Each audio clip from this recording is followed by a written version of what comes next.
जय श्री कृष्णा सम। आप सभी का आपके अपने चैनल आरजे भक्ति जोन पर स्वागत है। सभी को शीतला माता के पावन पर्व की हार्दिक शुभकामनाएं।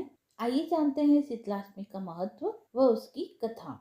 सनातन धर्म में शीतलाष्टमी पर्व का अत्यधिक महत्व है। यह पर्व हर साल चैत्र मास के कृष्ण पक्ष की अष्टमी तिथि को मनाया जाता है। हालांकि इस पर्व की शुरुआत चैत्र माह के कृष्ण पक्ष की सप्तमी तिथि को होती है। शीतलाष्टमी के दिन जगत की देवी माँ शीतला की भक्ति भाव से पूजा की जाती है।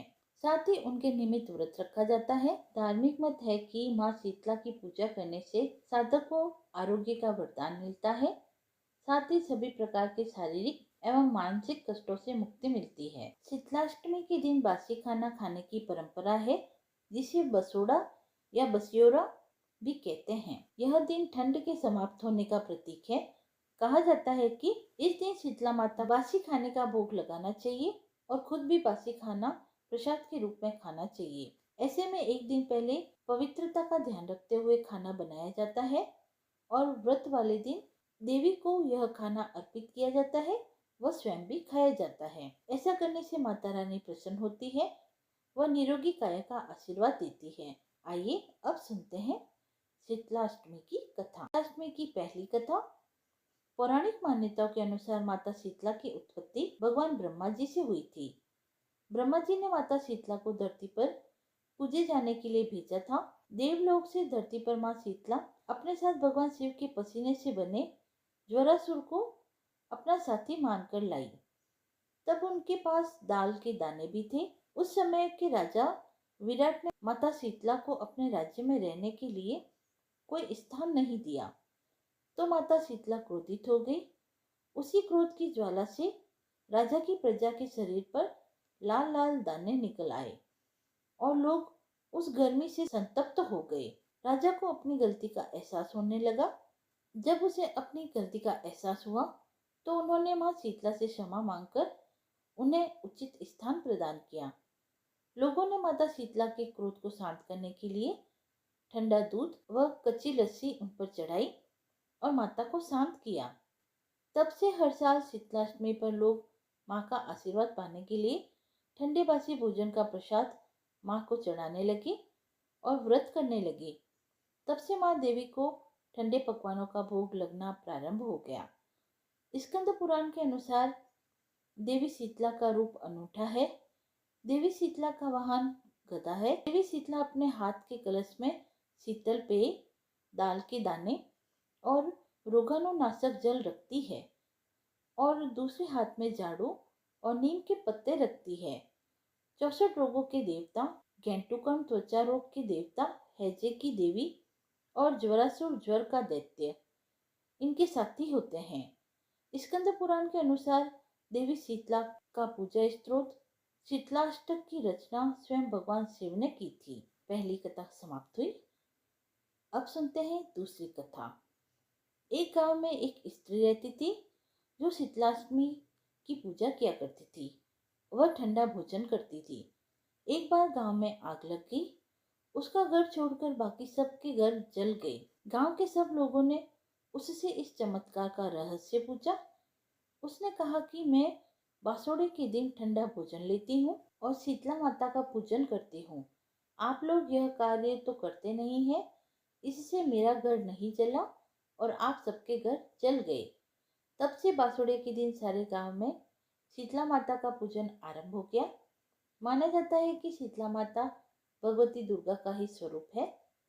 चैत्र महीने में जब गर्मी प्रारंभ हो जाती है तो शरीर में अनेक प्रकार के पित्त विकार भी होने लगते हैं। शीतलाष्टमी का व्रत करने से व्यक्ति के पित्त, ज्वर, फेफड़े, आंखों के सारे रोग, चिकन पॉक्स के निशान व शीतला जनित सारे दोष ठीक हो जाते हैं। इस दिन सुबह स्नान करके शीतला देवी की पूजा की जाती है। बोलिए शीतला माता की जय। आइए अब सुनते हैं तीसरी कथा। एक बार शीतला माता ने सोचा कि चलो आज देखो कि धरती पर मेरी पूजा कौन करता है, कौन मुझे मानता है। यही सोचकर शीतला माता धरती पर राजस्थान के डोंगरी गांव में आई और देखा कि इस गांव में मेरा मंदिर नहीं है और ना ही मेरी कोई पूजा होती है। माता शीतला गांव की गलियों में घूम रही थी। तभी एक मकान के ऊपर से किसी ने चावल का उबला हुआ पानी फेंक दिया। वह उबलता पानी शीतला माता के ऊपर गिरा, जिससे शीतला माता के शरीर में फफोले हो गए। शीतला माता के पूरे शरीर में जलन होने लगी। शीतला माता गांव में इधर उधर भाग भाग कर चिल्लाने लगी, अरे मैं जल गई, मेरा शरीर तप रहा है, जल रहा है, कोई मेरी सहायता करो। लेकिन उस गांव में किसी ने शीतला माता की सहायता नहीं की। वहीं अपने घर के बाहर एक कुम्हारिन महिला बैठी थी। उस कुम्हारिन ने देखा कि अरे ये बुढ़िया माई तो बहुत जल गई है, इसके पूरे शरीर में तपन है, इसके पूरे शरीर में फफोले पड़ गए हैं, यह तपन सहन नहीं कर पा रही है।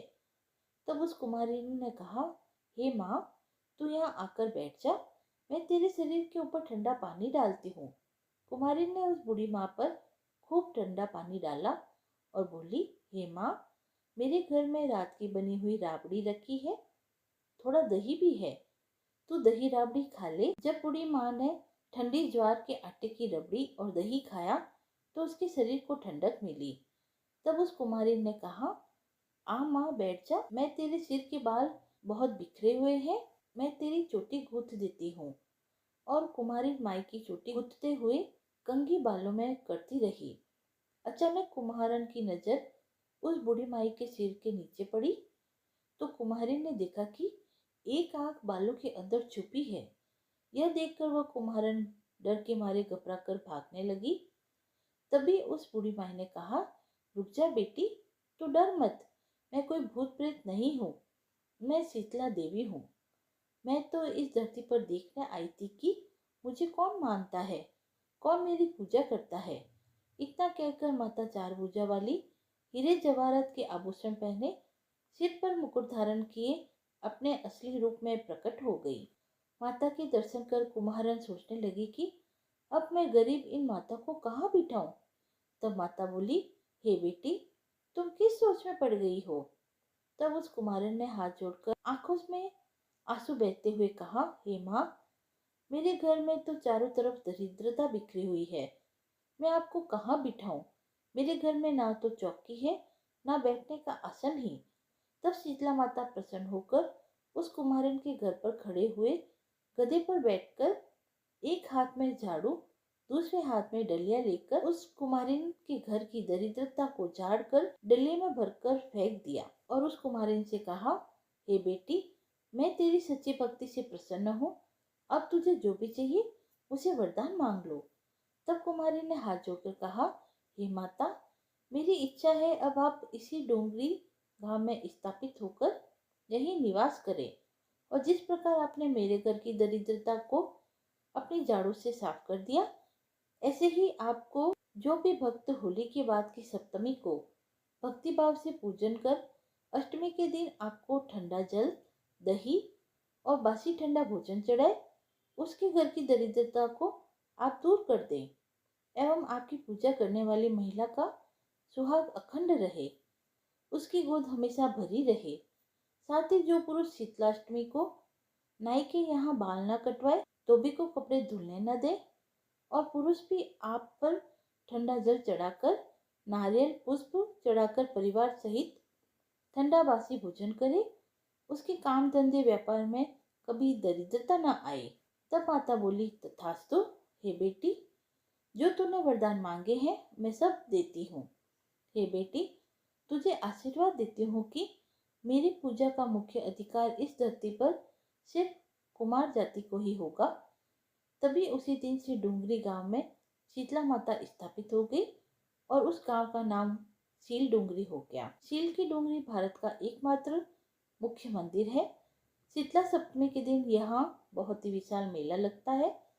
बोलिए शीतला माता की जय। तीसरी कथा समाप्त हुई।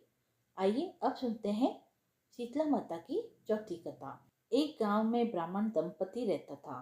दंपति के दो बेटे और दो बहुएं थीं। दोनों बहुओं को लंबे समय के बाद बेटे हुए थे। इतने में ही शीतलाष्टमी का पर्व आया।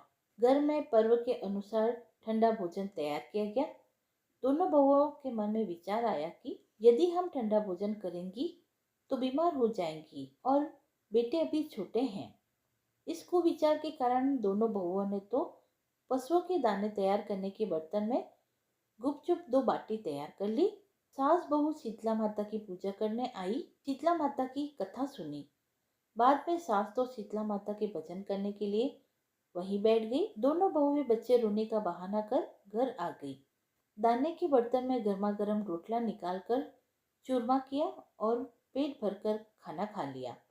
सास ने घर आने पर बहुओं से भोजन करने के लिए कहा। बहुएं ठंडा भोजन करने का दिखावा करके घर के काम में लग गई। सास ने कहा, बच्चे कब के सोए हुए हैं, उन्हें जगाकर भोजन करा लो। बहुएं जैसे ही अपने अपने बेटों को जगाने गई तो उन्होंने उन्हें मृतप्राय पाया। ऐसा बहुओं की करतूत के फलस्वरूप शीतला माता के प्रकोप से हुआ था। बहुएं विवश हो गई और उन्होंने सारी घटना अपनी सास को बताई। सास ने बहुओं को बहुत डांटा। सास बोली कि तुम दोनों ने अपने बेटों की बदौलत शीतला माता की अवहेलना की है, इसीलिए अब तुम इस घर से निकल जाओ और जब बेटों को जिंदा और स्वस्थ कर लो तभी मेरे घर में पैर रखना। अपने मृत बेटों को टोकरे में सुलाकर दोनों बहुएं घर से निकल गई। जाते जाते रास्ते में एक जीर्ण वृक्ष आया। यह खिजड़ी का वृक्ष था। इसके नीचे ओरी शीतला दोनों बहनें बैठी थी।